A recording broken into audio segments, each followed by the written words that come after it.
folks. Welcome back to Higher 2 with Sydney Riley.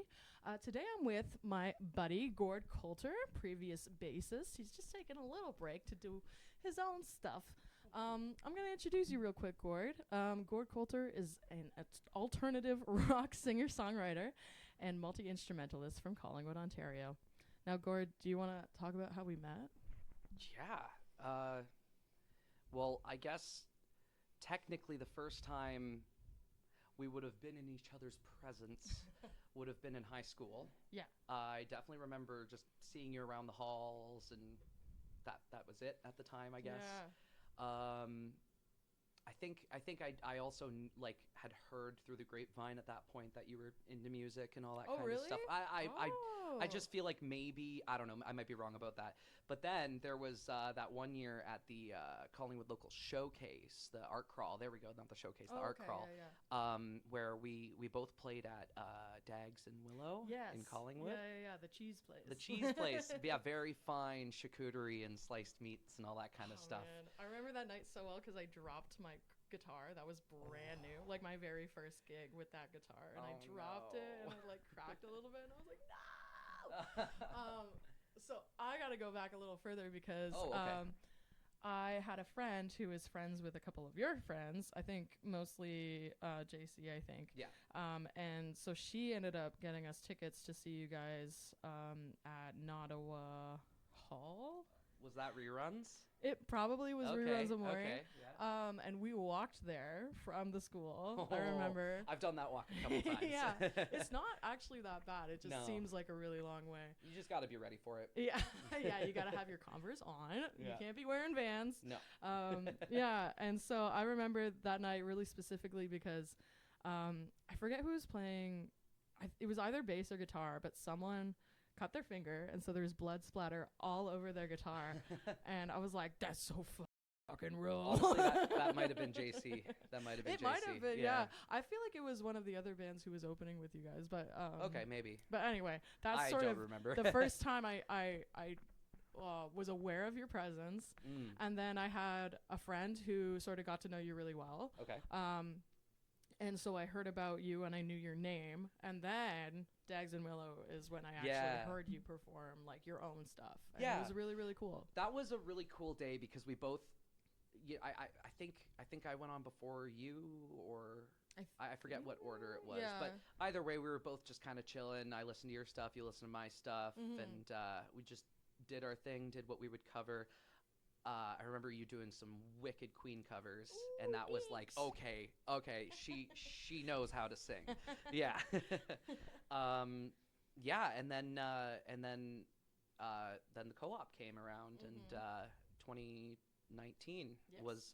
Were you there for 2018? No, I wasn't. No, but I kind of knew about it because I knew Casey Coring from all my life, and he was part of the very, very first year. Right. Yeah. I have a cool story actually that I could share for your show. Well, it was 2018. It was the summer, the end of the summer. Okay. And I was working at the Flying Monkeys Brewery in downtown Barrie, which, as if anyone is familiar, that's like right next to Meridian Place, which is where the Barrie showcase for the co-op usually happens. And I remember I was just taking maybe 5 minutes out back. Just to kind of catch my sanity and my breath. Yeah. And I looked over at Meridian Place stage, and there was a concert happening, and it so happened to be the 2018 showcase. That's so cool. And I remember stopping to myself and thinking, that's what I want to do. That's what I moved to Barrie for. Yeah. And 1 year later, I was like performing my own original on that stage. So like, man, if anything, that's proof that manifestation works. You know what I mean? For sure. I didn't know that. I didn't know that you knew about it like before your first year. Well, I had no idea what it was. I just saw musicians on stage, and I thought, that's so cool. That's what I moved here to do. And then we were in the same what was that called? Cohort or something? Yeah, cohort constituency.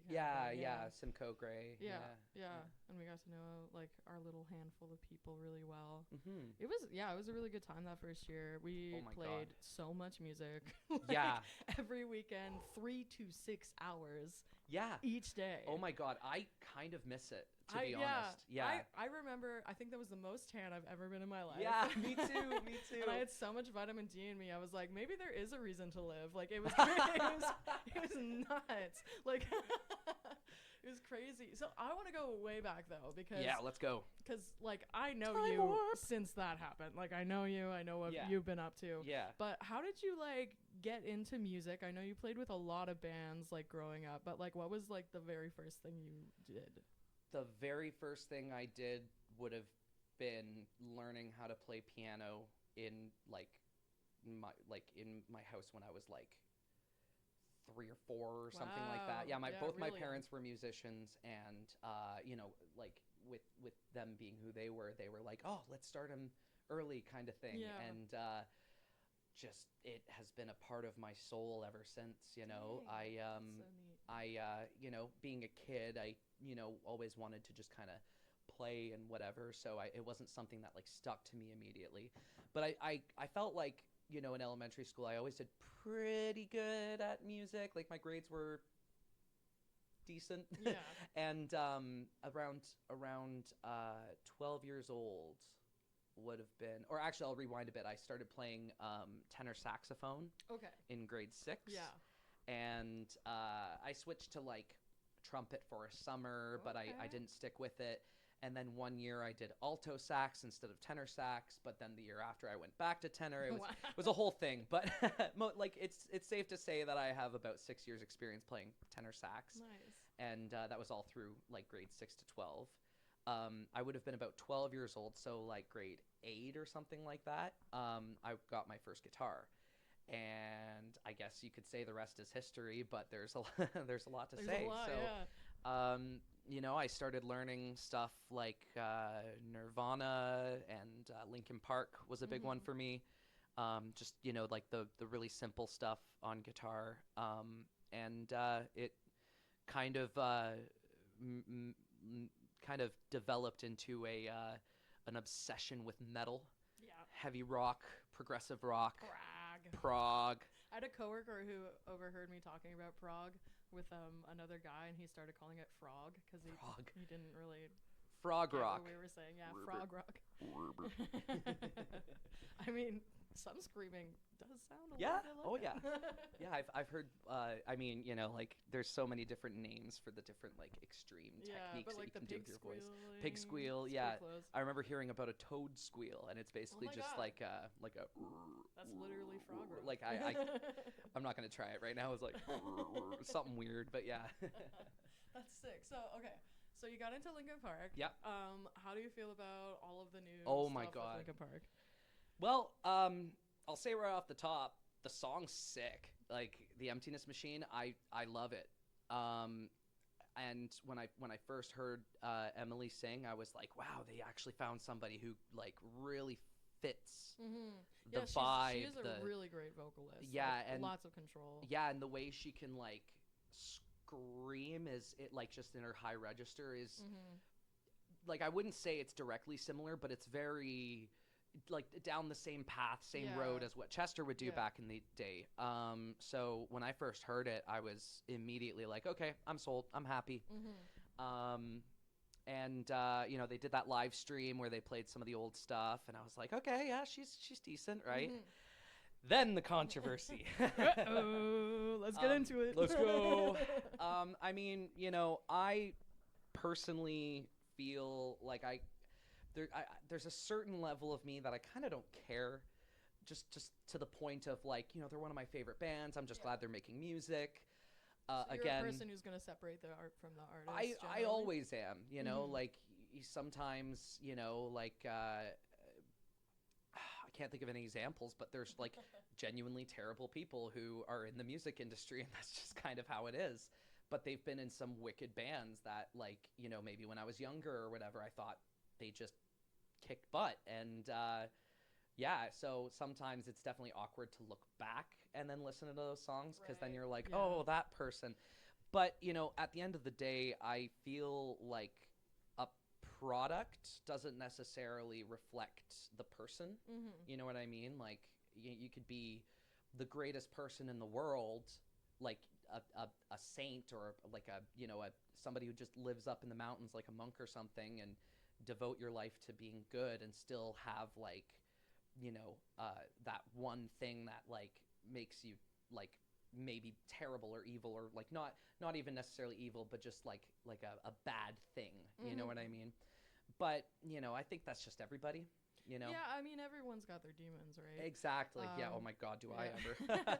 Yeah, and like I think a lot of people have a hard time with accepting that talented people can also be assholes. Absolutely. Yeah. I personally, like, my personal opinion on the whole thing is that I think art is like inherently political and inherently tied to like your own beliefs in a lot of ways. You're definitely not wrong. Yeah. Yeah. So like personally, like if someone does something terrible, like usually I'm not gonna be listening to them that much, or I'm gonna like if it comes on the radio, I'm gonna feel some kind of way about it. Well, like I see it as like it leaves a poor taste in your mouth, right? For like, sure. It's not like you dislike it; it's just you can't help but think about what about you've it. heard or whatever, right? Yeah, no, I completely understand. And like, I also can totally respect being like, but I mean, this song slaps. It does, yeah.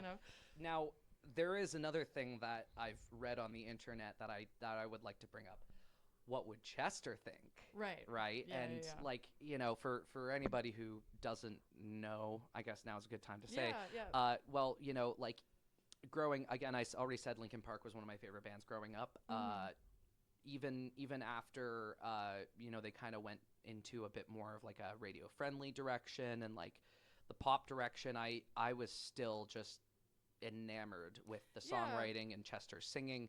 Chester Bennington was absolutely 100% without a doubt the biggest inspiration on me as a vocalist, and I still try and sing like Numb on key, and I'm really reaching for it, but but yeah, no, like he was when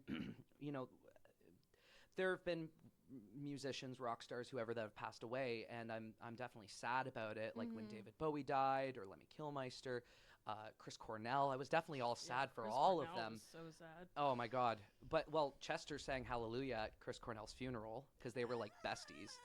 And when Chester died, to me, like I grieved for that person, like it was as if like a close family member had died to me. Like I was like, for the next like couple of weeks after, I'd like look up old live videos of them performing and just crying, singing along to my computer. Like, oh, it was weird. So it was a weird time. It was a weird time, guys. But, having said that, I feel compelled to at least consider what he would think if he was around today to see who took up the mantle as frontman of this band. I think sonically he'd be impressed, but I think he'd be very disappointed after hearing the controversies. Yeah, for sure. Like the connection with Scientology is really quite concerning. But I mean, there's also something people should discuss, which is being born into a cult, which I think is, from what I understand, is the case for her. I have no idea personally. Yeah, I think that's what happened, and like, correct me if I'm wrong, people on the internet, you totally can. But a similar thing happened with the lead of The Handmaid's Tale. She is a Scientologist, but she was also born into it. You mean the writer or the actor? The actor. The actor, yeah. And I can't remember her name right now, but anyway. I know who you're talking about, though. Yeah, I forget her name, too. So it makes you wonder, like, The Handmaid's Tale is obviously very much anti-cult, anti, controlling of people, one specific mindset, anti all of that, right? So it makes you wonder, like, is the art that she's creating maybe her own personal way of getting back at this cult without having to leave her entire family, because unfortunately Scientology is one of those things where if you leave it, you're not allowed to talk to your family anymore. I didn't know that. That's interesting. I definitely have to educate myself a bit more on the whole concept of Scientology. There's a lot of great documentaries. But from what I've heard, it's I don't know, not ideal in my values or whatever. But yeah, I mean, at the end of the day, I feel like people have the freedom, they're allowed to renounce something or just say like, hey, like I didn't know this was going on, or it was a mistake, or like, we're only human, right? Yeah. Everybody messes up. Like we were saying before, everybody's got their demons. But yeah, it's interesting to see because they were a band, as I already said, that I very closely followed for years. Like they were actually the kind of band where every time there was a new album, new tour, I was checking out the tour online on YouTube or whatever, and just seeing what they were doing differently because I loved them that much. Yeah. And I know that when One More Light came out, it was definitely a weird time for the fans because everybody was so used to them being like a rock band, and then they kind of went super poppy. Right. And I get it because, to a certain extent, I've always felt like, oh man, I want to be that kind of band where, I'm like super extreme and metal in one moment, and then like super poppy and like clean cut another, and then super like jazzy and proggy another, but it doesn't always work that way for a lot of artists. Yeah. So I think they learned in that moment that it wasn't going to work for them being like a pop rock band. They had to kind of stick to what they were known for, or at least being close to that. Yeah. So, like, I know things were weird around that. Especially because Chester died, right? And I guess getting back around to my point, when he passed away, it was heard throughout the whole community. Everybody in the music world was like affected some way or another, as far as I can tell. Yeah. And he was just one of those singular people who was just able to capture like an emotion, a feeling, and sing it in a way that it would evoke that emotion. He would emote, and it would like really like hit right the hammer right on the head of the nail kind of thing, right? And that's ultimately why I loved him. I feel like this is just a Chester praise podcast. All Hey, of a sudden, that's okay. we miss you, Chester.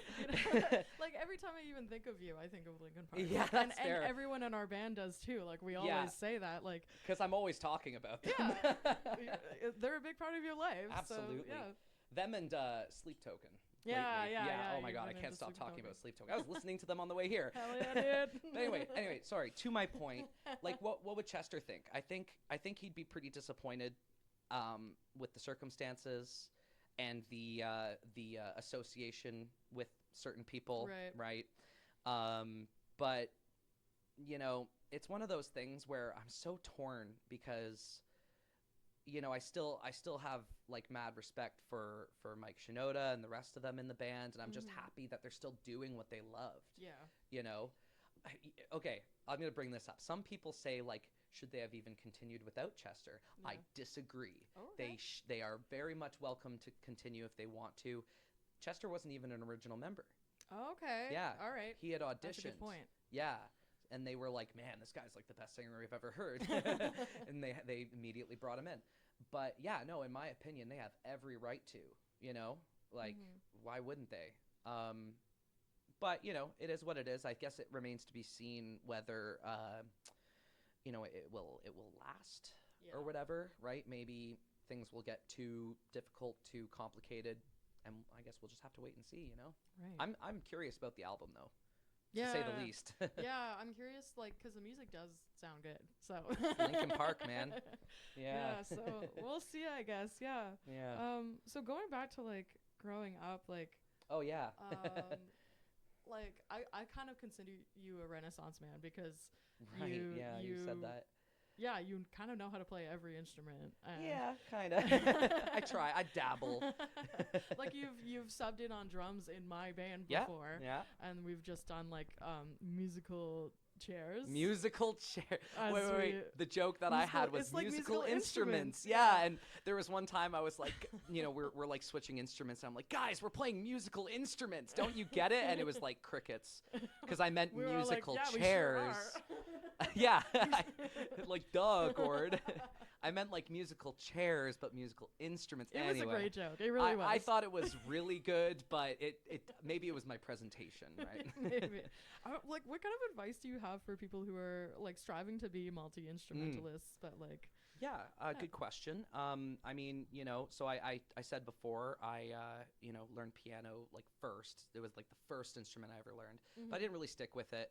I played saxophone for a while, and then I picked up the guitar, and then everything just became like, okay, I want to be able to write and record every instrument for like a heavy rock band by myself. That was kind of the goal, to be able to say, like, if I'm writing a guitar part, I'm already hearing the drum beat in my head, right? I'm already hearing, like, maybe like a bass groove or whatever, right? So I think the first piece of advice is just while you're playing any instrument, just try and imagine like your own creative element of what the other instruments would be doing at that time. Right. That's the quick and easy first.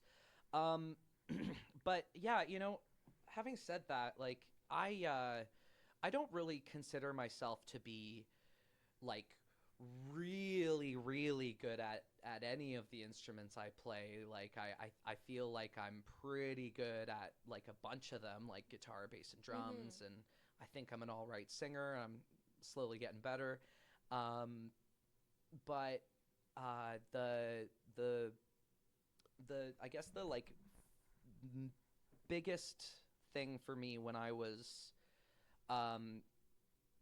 sitting down and learning bass and drums and everything around what I had already learned, it wasn't the goal wasn't to get good. It wasn't to be like someone who could just like blow someone else out of the water if you're trying to be like comparative or whatever. It was just to do it right by me as like an artist, or as someone who just wants to get behind a drum kit and play. There's so many drummers out there, and not to say it isn't talent, but they will rip behind a drum kit, and it's awesome. But sometimes you just need to like stop and keep that beat. Yeah. And that's where it begins. So if you're not doing that, then I do believe you have to take a step back and say, okay, what am I missing before I get to that point, right? If it's bass, like one piece of advice, especially if you're jamming with people, and this is one that I learned really early on, you're not playing with the guitars, you're playing with the drum. Yeah. Right? That's like something a lot of people don't realize is, I guess you can't see it, but there's a drum kit right here. You're playing to the bass drum. You're not playing to the lowest note that the guitar is playing, right? No, you're like, sure, it's important to know what key you're in, but like you have to match the bottom end. Like you think of it as like a mixer, like you've got the different frequencies. Like if you're in the bottom end, you got to play with the bottom end until you're doing like a bass solo or whatever. But yeah, having said that, I guess like another thing would be just that whenever I am practicing, whenever I'm at a bringing myself to that point of discipline and saying, okay, I gotta really work at this. I kind of pick the instrument that I'm weakest at that moment, or the one maybe I have been giving the least amount of attention, right? And then I work on that one. Okay. And in my it's my firm belief that by getting better at other instruments, you get better at your instrument of choice or whatever, right? So yeah, it's you got to experiment, you got to play around, you got to just stop trying to be super technical and the best musician ever. You just got to know what you're looking to do. Yeah. And figure that out first. Yeah, how to serve the song. That's the biggest thing. Yeah. If it's a writing creative thing, then yeah, you gotta serve the song first, and not your ego or your like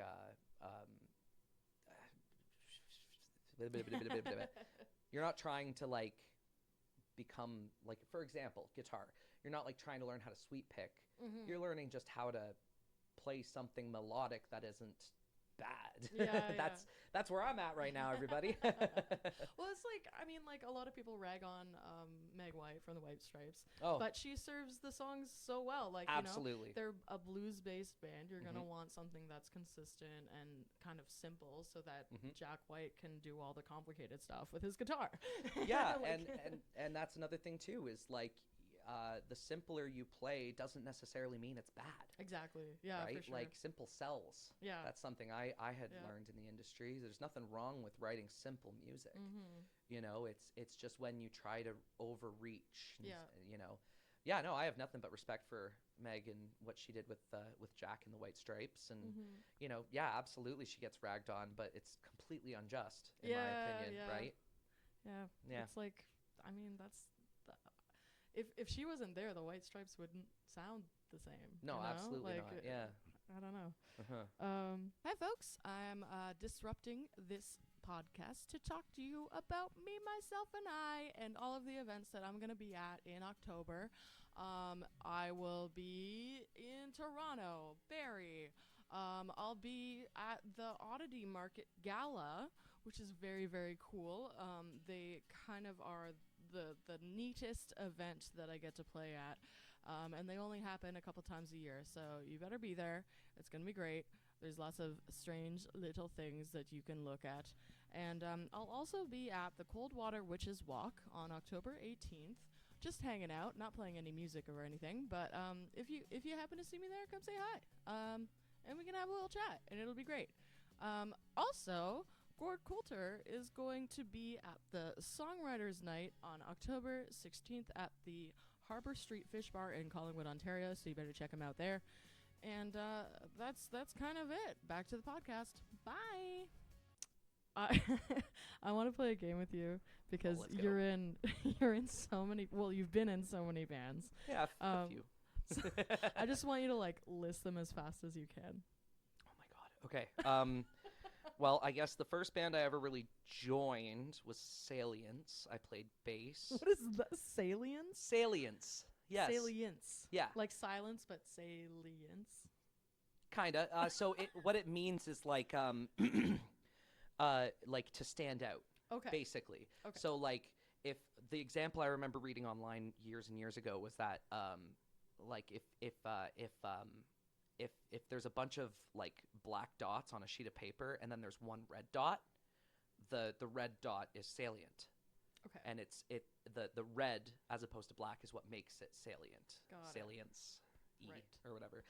We were like a post-hardcore kind of metalcore thing. Nice. I played bass. It was my first band.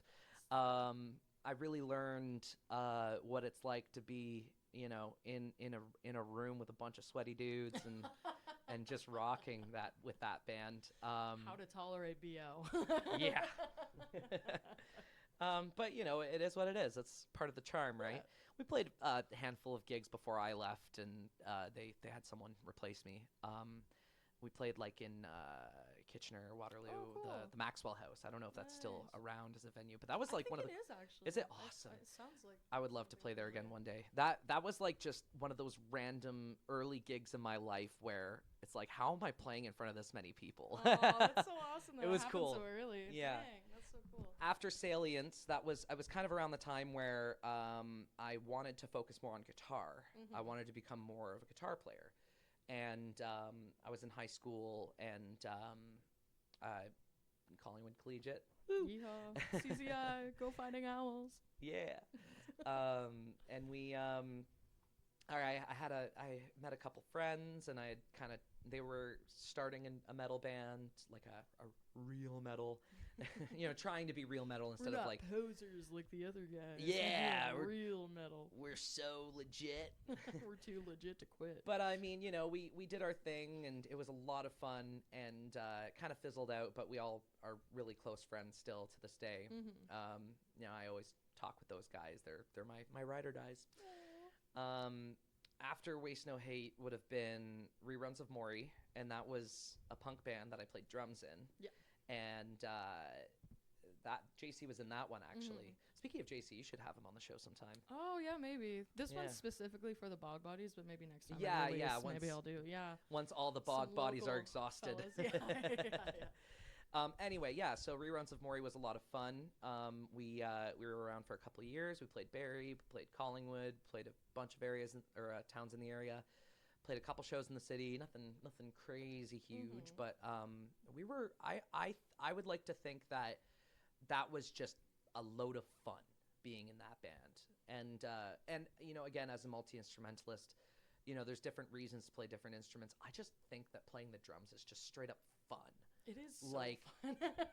yeah. I just play drums in my room and I have the best time ever. So Yeah, and it doesn't matter if you're like doing it right or wrong. It's just I feel like with guitar or bass, you're like, okay, you gotta make it sound right, you know. But even if you're just doing something crazy and weird on the drums, it's still just fun to do. Yeah. Right. So anyway, I was having a lot of fun with that band, and we, time went by, we all went our separate ways. I guess it would have been shortly after that. Oh, well, no, before that, I was playing bass for Lyric Doobie. Okay. Yeah. Yep. Not a lot, just kind of here and there. No, that's not fair to say. I have a good amount of shows. Okay. There was actually one time where I played drums as well for him. That was yeah. So there we go. There's my pride showing. Musical instruments. Musical instruments. Sometime after that would have been me basically saying, okay, I gotta look for something new, something different, something fresh. Yeah.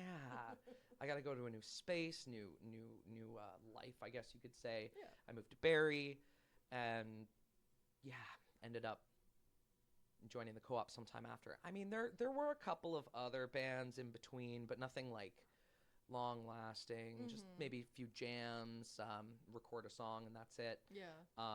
Or even just like filling in for somebody on like bass or drums happens a lot for me. Yeah.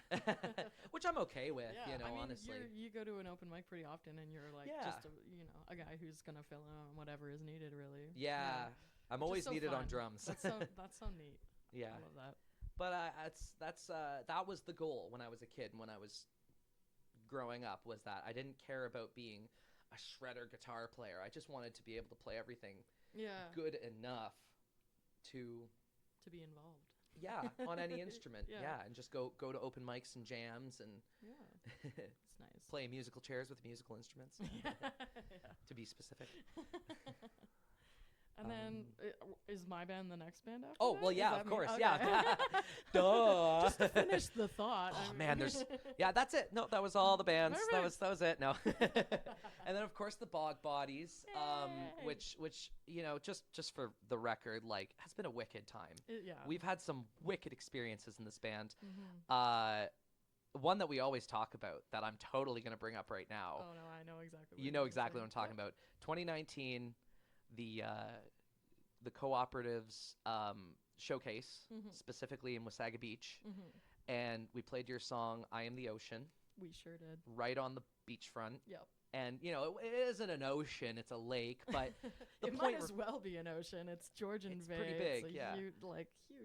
But it felt appropriate. Was the point. And like I don't care too much about like labeling myself like a rock star or whatever, but that was one of those moments where it's like, man, this feels like being a rock star right now. Yeah. That was one of the coolest moments of my entire life, seriously. And it was because of the big sunset and like it was sunsetting right at that moment too. There were a decent amount of people, but it wasn't like this huge insane crowd. No. It was more about the feeling that we were all having. The energy. We were on the stage and we were singing. I remember it was the bridge where I was getting like fully emotional because you could literally see the shore. Yeah, and there was like a crowd participation moment, so the audience was singing back at us, and there was like this beautiful sunset that we were looking at, and we were all just like, wow. Yeah. Like, this is so cool. That's one of the moments that like when you're a little kid you like dream of. Yeah. And you're a musician, you're just dreaming of something like that. And then it actually happens and you're like, oh wow. Yeah. Yeah. That was so cool. Yeah. Like seriously. I've had so many like I'm really thankful looking back at all the really amazing times we've had together, like as the band. I mean, when we played like our biggest stage, like I think we were all just like, wow, this is so cool. Like, oh my god, was that Tall Pines? Was that technically the biggest? Was my biggest stage. That was pretty big. It was pretty amazing. And even like my smaller gigs, like I have such a fun time. I remember I was playing in Huntsville. I was playing in Huntsville, and there was these group of girls, and I was playing on the rooftop of this brewery, And that's cool. they were like, "Can you play Avril Lavigne?" So I played the Avril Lavigne song that I knew, and they were like, "Do you know anything else?" And so it just turned into like an Avril Lavigne karaoke night at the top of this like the rooftop patio, and like I was like, I love women. Like this is so sweet. Like this is so adorable that we're all like around the same age. We're all like kind of having like a childhood flashback, just like singing along to like old Avril Lavigne songs. Like that's very special. Yeah, it was like we were like 10 again. Like it was so sweet, you know, and like that doesn't happen often, you know. No, you gotta receptive. I feel like that. part of our like duty as artists, as performers, musicians, is to at least make an attempt to capture those kinds of moments and share them. You know, it's not about, you know, getting up on stage and doing the thing and being like, okay, I'm done. yeah. Like, no, it's showing up, giving your all, at least the best you can at that moment. And, you know, if the moment turns into something beautiful, then that's got to be the luckiest thing, or just really, really well planned, you know, because like you said, moments like that don't always happen. And like sometimes you just have to kind of go with the flow and say, you know what, this is where the show's going now, right? And I think that's a mark of a good performer, somebody who can kind of improvise and just turn it into something that's fun, enjoyable. It doesn't matter about anything else. The audience matters too, though. Like, well, that's the point. Like if they weren't there to hype up Avril Lavigne, like I wasn't gonna be playing 5 Avril Lavigne songs in a row. Like that's true. It Fair wasn't enough. gonna happen. But because they were like, "Do you know any?" And I was like, "Yeah, I know one." Like, well, let's do it. You know, and it became this magical moment, and that doesn't always happen. Like sometimes you want the audience to be with you so bad, like you're so excited to be there, you know. And you're like, clap along. Like I yelled at the audience last week at Gussapalooza. Because they weren't clapping along, they were just watching me, and I was like giving come on guys, pretty easy instructions. I was like, this isn't hard to do. And so I was like, in the words of Chaperone, you're not fun. And like it was such a sweet release, you know, of like, come on, man. Well, you know, we're you all gotta having a good time. you have to I mean, you know, this was mentioned in some of the workshops that we did. Like, you have to read the audience and lead them with you, right? You have to be able to say, it's read and lead, right? You have to be able to say, hey guys, like, here I am, this is what we're doing now. Okay. Oh my god, here's a wicked example. Okay, are you familiar with Andrew WK? I don't think so. Okay, well, he got his kind of big break in like the 2000s, like kind of like the new metal-y scene. He is like a rocker and a vocalist, okay, but like his whole like brand is like he's constantly partying. It's like every minute of every day is a party, right? So there's this one show that, I mean, he's probably done it at a few shows, but this one show that I saw online, he was basically just like, guys, this isn't a concert anymore, this is a party. And I was like, man, that's the attitude you got to bring to the stage, you know? But yeah, no, I totally understand. I am the guy who does the corny thing that not everyone, but a lot of people do, where it's like, all right, everybody make some noise. Yeah. I can't hear you. Aye, Captain. Yeah, I can't hear you. Yeah, like it's corny, but it works. It does you know, work, right? Like, you got to be able to say, "Hey, you people out there, join me in this moment," right? That's what we're. Oh, dare I say it?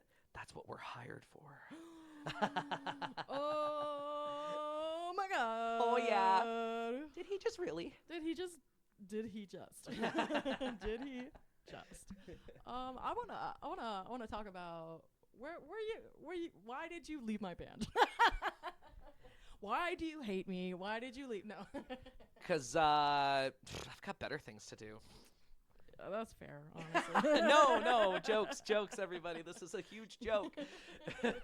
No, I mean, the real simple, honest answer is like, I needed some time. I'm pretty mentally ill, folks. I know I come across so as real.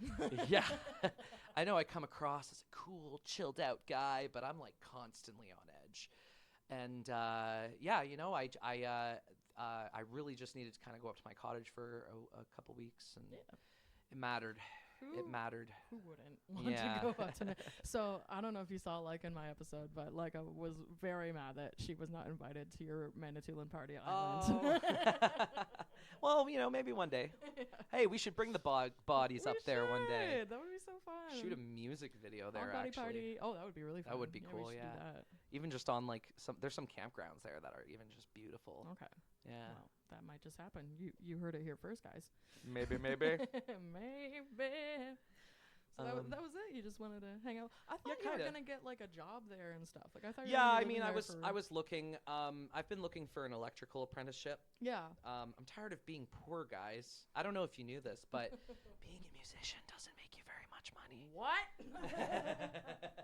I said no. But yeah, you know, I guess I kind of came to this realization at some point towards the end of my time with the co-op was with what I'm trying to accomplish artistically, I just need money. That's it, straight up. I can do everything else. I just need money. Yeah. to be able to pull off what I'm gonna attempt to do one day. Yeah, I've been looking for some apprenticeships, and nothing is quite lined up yet. But I remain patient and persistent. All you gotta do is manifest. Manifest, yeah, exactly. It's proof. I already proved it earlier, right?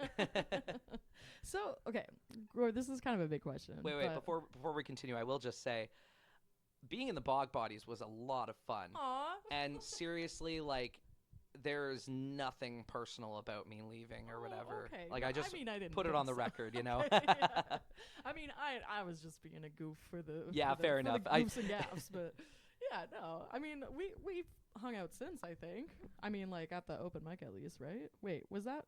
No, that would have been the last practice. No, because the last gig we played, I was basically leaving 2 days later or something like that. Yeah. Okay. And so I just this couldn't. is actually the first time we've. Yeah, that's right. Yeah, I just couldn't really commit to the next couple of gigs, and basically. Hey, so I was like, you know what? Best if you just find somebody else, you know. Yeah. Well, but, I'm glad you were able to do that. I'm glad you were able to go up north and chill out and. Oh, thank you. Yeah. It really made a difference. Yay. Yeah. Good. Well, I mean, you're so busy now. I keep seeing you playing at Tabs and Yeah, Tunes I've been picking up a couple gigs here and there. So that's great. You're still getting it done. Of course, yeah. Well, one way or another, right? Yeah. So this is my big question. Let's hear it. What's it all for, Gord? Nothing. Mic drop. No, I'm kidding. I won't drop your mic. I mean, you know, I think. Well, I'd be lying if I said that I'd be lying if I didn't say that it wasn't for me, you know, for my dreams, aspirations, well-being. Yeah. You know, at the end of the day, I am just somebody who needs to perform. If I'm not performing for however long, I get really antsy. Right. And I end up having a mild panic attack inside where I'm I'm not doing enough. I'm not gonna make it or whatever. And there's so much pressure on that in this industry. I kind of gave up on making it, you know what I mean? I don't even care. I just want to be able to do it for the rest of my life and not do it wrong or whatever, you know? But yeah, again, you know, I came from a family of musicians. Got a lot to prove to myself and the world, I guess. But yeah, at the end of the day, I really get up on stage and perform because I want to, because I love it, because it's the biggest addiction I have. Is there a point? Is there an end game? Is there a goal? Yeah, it's to connect with people. It's to at the very least make an attempt to have a connection with somebody through music, through art, and be able to I guess heal. You know, hired for healing. Yeah, I have always seen myself as the kind of person, despite my demons, despite my mental health issues, I see myself as the kind of person who, you know, crawls through the dirt and the mud and then, you know, works his way up again, you know, like I'm constantly on that the ascension of getting better. And if I could at least, you know, before the day I die, if I could have just one person, I guess, say to me or confirm to me like your music really mattered, then I've done enough in this world, in this life. 'Cause I just want to be able to convey the terrible things, trying not to swear here. Already did like that the first minute in the episode. Oh, It was so true. bad, Okay. Yeah. I mean, I don't continue to do it, but yeah, no, that was my bad. No. Again, I just I want to be able to go through the crap that I go through and turn it into something beautiful, and make some sort of an attempt to have people connect to it, maybe learn something about themselves. I think a lot about this one interpretation of the band name, Tool. Yeah. Everybody knows and loves Tool. They're one of my favorite bands. Love them. Oh, so good. You know, I remember, it was Alan Cross, the Ongoing History of New Music. I don't know if he's still doing that podcast or not. But I remember him making an interpretation about the band's name Tool as, you know, you can use this music as a tool to help you get through whatever you're going through. And I thought that interpretation was spot on for at least what I'm trying to go for. Yeah. So just, like, I just want to be able to make some wicked rock music, and that matters to the sad human, you know? Yeah. That's I guess the Is that TLDR. also what you're hired to do? Is that also That's kind of the vibe? yeah, okay, that's a good way to put it. You know, I've been the kind of person where, you know, when I'm sitting in my room, I'm learning a lot of sad music. I'm writing a lot of sad songs. And then I get up on stage and I'm not performing them. Yeah. Wow, that's the realest thing I've ever heard. I'm always like, this one's too sad, I can't perform it. Yeah. Well, like, you know, you gotta save it for the right moment. Yeah. You gotta really make it dramatic at the right time. But if I was to play like my entire catalog of stuff that I've written, people are gonna be like, "Oh my God, what is wrong with this man?" And then I'd say, messed up. depression. Put this guy into the asylum. Please. Lobotomize him. No. Hey, maybe I'll feel better about myself. No, but yeah, I guess it would be safe to say that I'm hired to help. Okay. Through my music. Yeah. If I can, and I just want to be an honest artist, you know. I want to be the kind of artist where I'm not singing about BS. I'm not making up some stuff that isn't real or doesn't matter. I'm trying to draw from like the deepest parts of my soul. Yeah. And then turn it into something epic. Yeah. And that's a big reason why I'm a huge metalhead. Metal gives me the feeling of power despite whatever weakness or I mean, we keep saying this, but like demons, you know. Yeah. And that's I would like to believe that one day I will be hired to rock people's socks off and in the same sentence at the same show kind of play their heartstrings like a harp and make them really feel something. And if that feeling is that, you know, there's nothing wrong with mental illness, there's nothing wrong with being sad, it's okay to be not okay, and, you know, things will get better. Yeah. I think that's it right there, you know. That's awesome. Well, thanks, Gord. Thanks for coming on this podcast. Oh, of course. Thank you for having me. Yeah, of course. Oh my God. I'm just so stoked to do anything with you, honestly. Like be in your band, be in your podcast. Well, you're always welcome back. Oh, thank you. Whenever you're ready. Yeah. Yeah. It's been a lot of fun playing with the Bog Bodies. Oh man, we've had such a good time. Yeah. And hopefully we'll continue to have a great time. You know, I'm not completely closing the door. Yeah. Well, that's it, everybody. Thanks for watching Hired 2. This is Gord Coulter. I'm Sydney Riley. Bye. Bye, everybody.